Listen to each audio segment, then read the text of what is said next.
धन निरंकार जी संतों, हमारे YouTube channel Nirankari audio book में आप सभी का हार्दिक स्वागत है।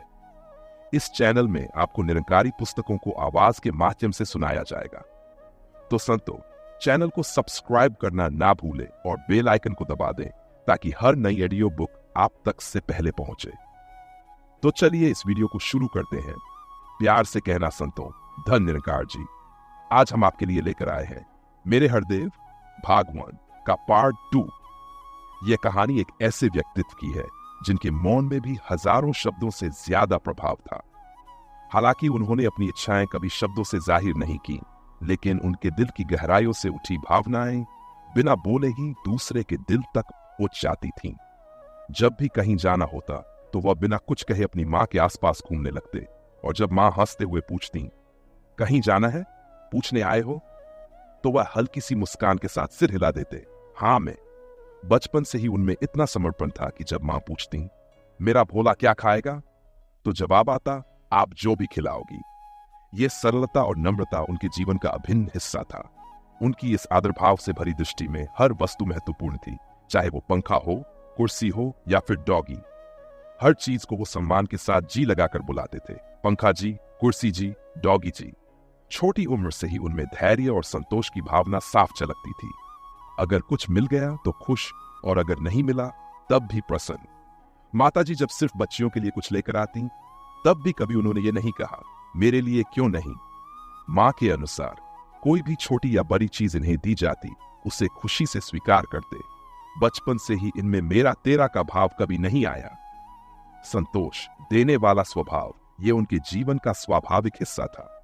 बचपन में जब कोई सेवा होती तो ये भी बिना कहे उस सेवा में लग जाते, कभी लंगर परोसने में तो कभी पानी पिलाने में।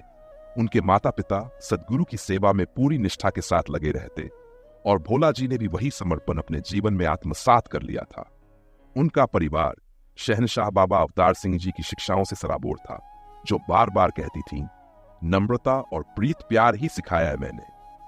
बचपन में वह अपनी दादी जगत माता बुद्धवंती जी को भक्तों की सेवा करते देखते, जो खुद अपने हाथों से भक्तों का सत्कार करती और उसमें खुशी महसूस करती।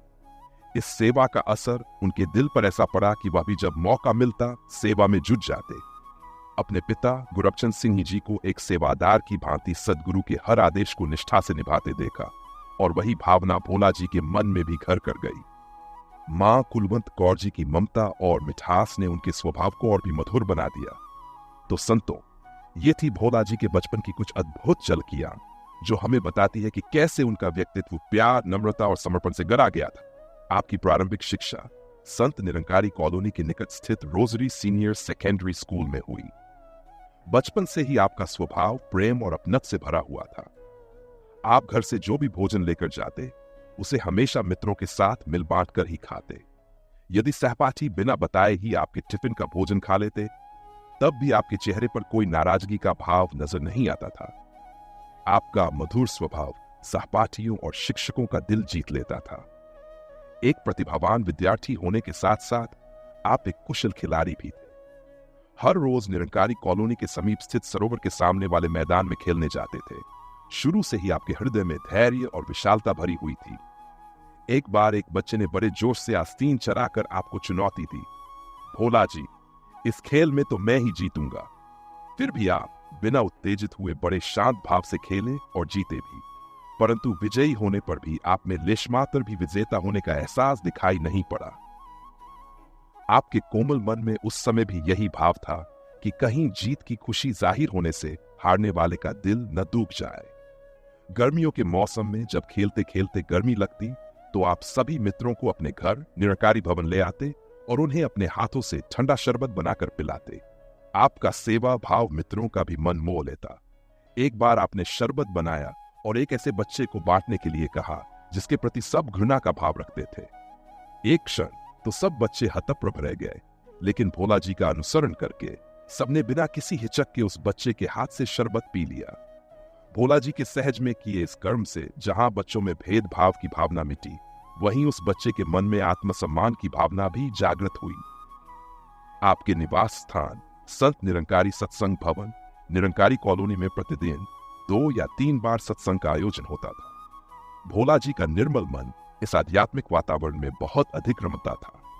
आप अन्य बच्चों को साथ लेकर साध संगत के लिए दरिया बिछाना, संगत को पानी पिलाना, संतों के जोड़े चप्पलें सही तरीके से लगाना आदि सेवाओं में खुशी खुशी अपनी रुचि दिखाते।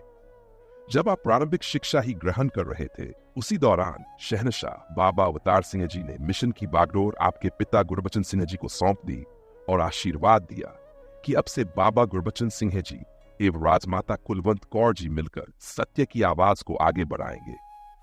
शहनशाह जी ने राजमाता जी से निवेदन किया कि आप ही बाबा गुरबचन सिंह जी की कल्याण यात्राओं में साथ रहकर सत्य संदेश पहुंचाने में अपना पूर्ण सहयोग दें। आप इस बात की चिंता न करें कि आपके बच्चे अभी छोटे हैं। आप मानव कल्याण का काम करें, निरंकार प्रभु आपके काम करेगा। गुरु की आज्ञा को शिरोधार्य करते हुए बाबा गुरबचन सिंह जी और राजमाता कुलवंत कौर जी ने स्वयं को मानवता के कल्याण हेतु समर्पित कर दिया। अब वे निरंकारी मिशन के रहनुमा थे और जन जन के आध्यात्मिक उत्थान की जिम्मेदारी उनके कंधों पर थी।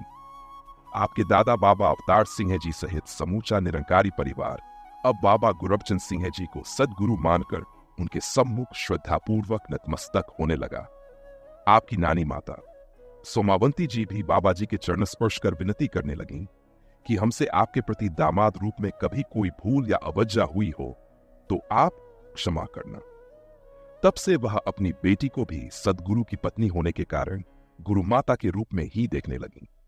आप सब भाई बहनों के मन में यह बात बचपन से ही बस चुकी थी कि माता पिता के रिश्ते से पहले सदगुरु व गुरसिक का रिश्ता होता है, जो हर रिश्ते से बड़ा होता है। शहनशाह जी के आशीर्वाद से निरंकारी राजमाता जी बाबा गुरबचन सिंह जी के साथ कदम से कदम मिलाकर मिशन के प्रचार प्रसार के कार्यों में अपना पूरा सहयोग देने लगी।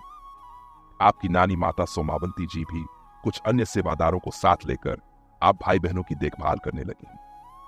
एक बार 4 माह की लंबी कल्याण यात्रा पर जाने से पहले राजमाता जी के मन में विचार आया कि अब हम इतने लंबे समय तक बच्चों से दूर रहेंगे। तब बाबा गुरबचन सिंह जी ने उनके मन की बात को भांपकर तुरंत कहा, अब ये सिर्फ 5 बच्चे ही आपका परिवार नहीं है, सारी संगत ही आपका परिवार है। आपकी बहन निरंजन जी के अनुसार यद्यपि अनेक अवसरों पर हम भाई बहन माता पिता से दूर रहे, किंतु बाबा जी और राजमाता जी का जितना भी कीमती समय हमें मिलता वह हमारे लिए बहुत अनमोल और लाभदायक होता।